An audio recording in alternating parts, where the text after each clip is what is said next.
Hello everyone, this is Happy Boxer and welcome to my channel. This is the preface of the book. This is part 2 of this video. This video is part 2.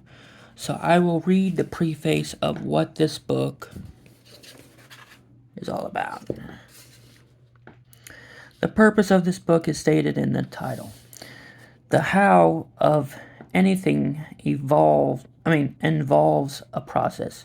It's not enough to place finished real-life pictures of animals in front of oneself, or a student wishing to learn how to draw animals. This has some value, but it's limited. Even trips to a zoo or animal farm, though highly recommended, can leave a student perplexed unless he goes all out in repeated and extended research efforts. Where such effort is not to be denounced, it is indeed praiseworthy. It is not good art economy to ignore rules and principles which will make the whole pursuit easier. There are certain things which all animals have in common. It is wise to understand these early in the game. Then the game will be pleasurable and very likely successful. There is a renewal of interest in animals in our world today. Animals, it appears, hold a much fascination for viewers of television as anything to be found on the tube. I'm reading! Begins a nationwide press release in explaining why animal shows have such a high rating. Many TV script writers will often make room for an animal on regular shows just for human interest. One of the first questions the planning department of an interview show will put to an invited guest in the animal business is, can you bring an actual subject with you? Necks stretch and eyes turn as a living creature, whatever it is, makes his entrance. All major cities and even many small towns have some kind of zoo. There is an awareness that animals need to be seen by our children as a part of their educational enlightenment and development. There is a zoo baby boom as a result of new and improved methods of breeding animals which attempt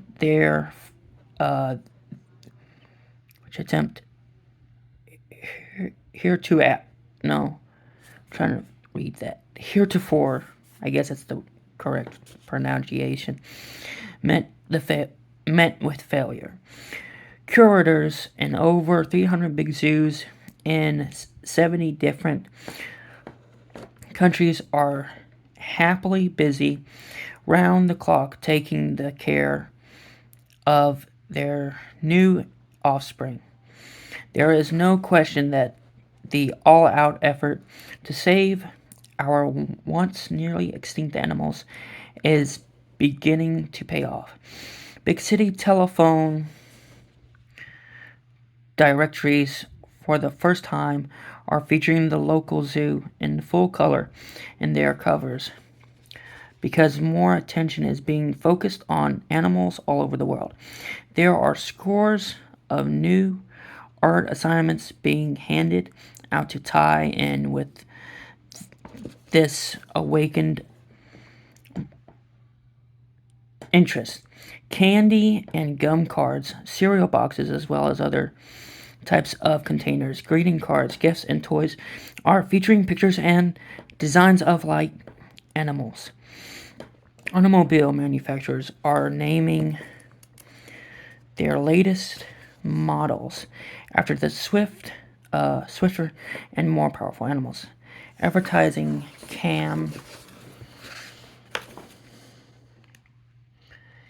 campaigns are underwear to associate the product with these engaging animal names. Public schools and colleges are including animal study as part of their art program. Today, there is an interesting need to know how to draw animals.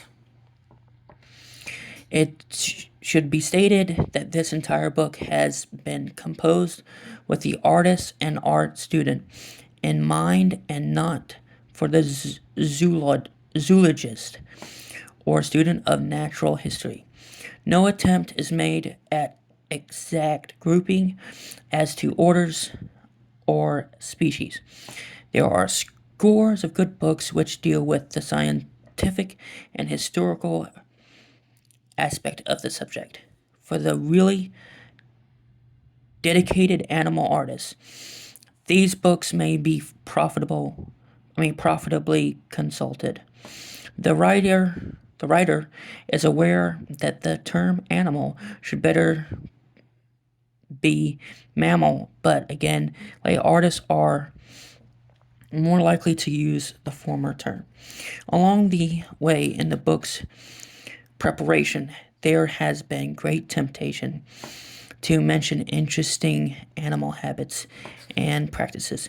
Such would take valuable space needed for the appointed purpose. The artist is first of all concerned with the creature's appearance and how to more efficiently draw it. Before specific animals are dealt with, however, several pages of guidelines, methods, and related part comparisons are presented. These are very important for the animal artist if he would broaden his understanding of the matter wherever possible. The simplest terminology is used to describe the animal part, but oftentimes for the sake of accuracy,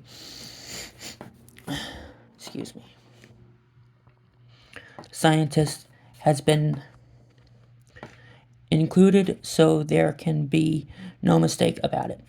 This in no way interferes with the step at a time diagrams, which may be followed by even the youngest student. It is impossible to become an accomplished animal artist without a degree of familiarity with the bone and muscle makeup. One has to put something besides stuffing in the animals, or he will end up with a stuffed animal. It is 1,000 times better to build on the creature's structural endowments. Another temptation in this book has been to translate the actual animal into a private interpretation. It would be false and unfair to the student to offer some non-presential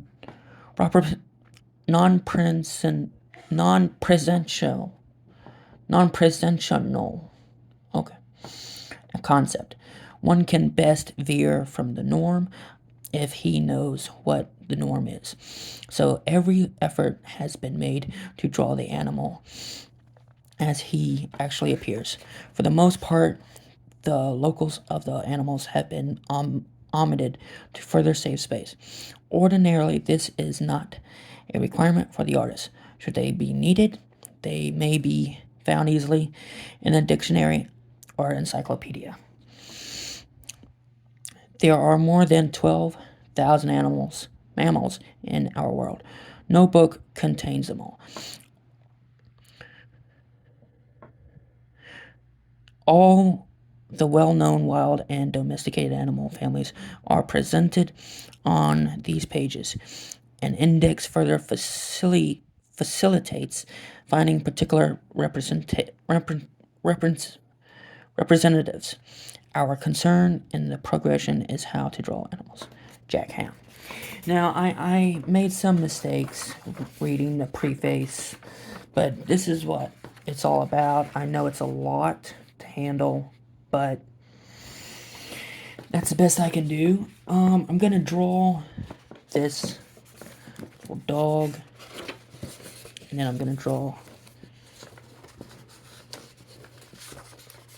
that buffalo, and that'll be part 2. So let's draw the dog. I don't know what's going on with that pencil.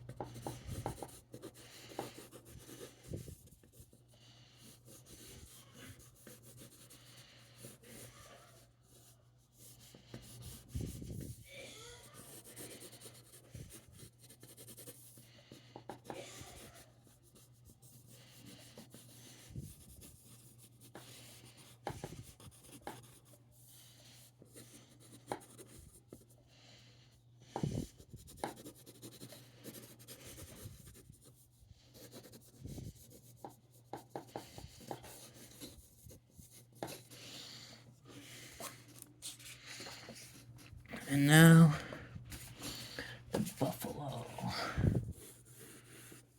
head rather, because we're not drawing the whole buffalo.